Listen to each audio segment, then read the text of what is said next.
Goeiedag ouers en kinders, dit is die eerste les van hierdie week. Ons gaan kyk na begripsvrae en dit gaan oor Jacob gee moed op. So hierdie verhaal is op bladsy 108. Gaan nie gaan vinnig vir julle wys hoe dit lyk. Jacob gee moed op en hier begin die hele storie. So die begripsvragies wat ek graag wil hê, wat die kinders moet beantwoord, is hierdie. Ek gaan dit ook aan julle deurstuur sodat julle die vrae in julle hand kan hê. Ek gaan net gou met julle dit deurgaan vinnig.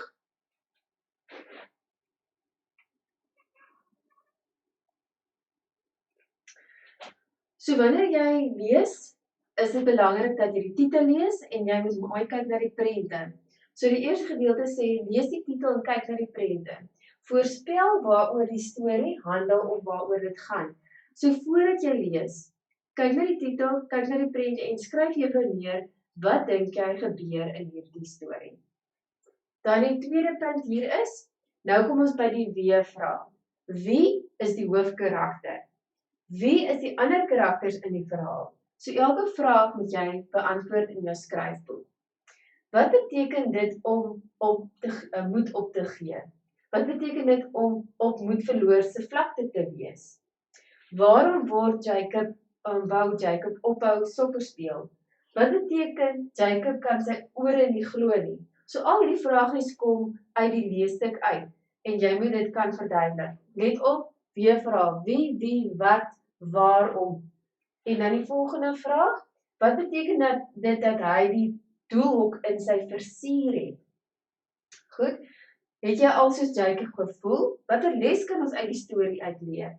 En skryf 'n opsomming van die storie. Onthou, dit is belangrik dat 'n mens die storie kan opsom in jou eie woorde. Onthou, jy het vir julle al voorheen verduidelik. Onderstreep die eerste sin van elke paragraaf. Gebruik daardie sin om jou te help om jou opsommings te skryf. As jy het gekyk na, is minstens meer 7 tot 8 paragrawe. So as jy een sin van elkeen van daardie kan skryf, en die sin is gewoonlik so min of meer 10 woorde, dan gaan jy eindig by 70 tot 80 woorde wat jy skryf vir die opsomming. Baie belangrike deel hierdie.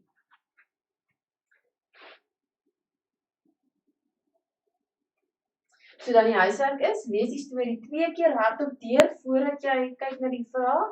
Beantwoord die werksveld se begripsvrae oor Jacob gee moed op en skryf 'n opsomming oor die storie. En dit is by bladsy 108 tot 109. Goed, julle moet 'n mooi dag verder hê.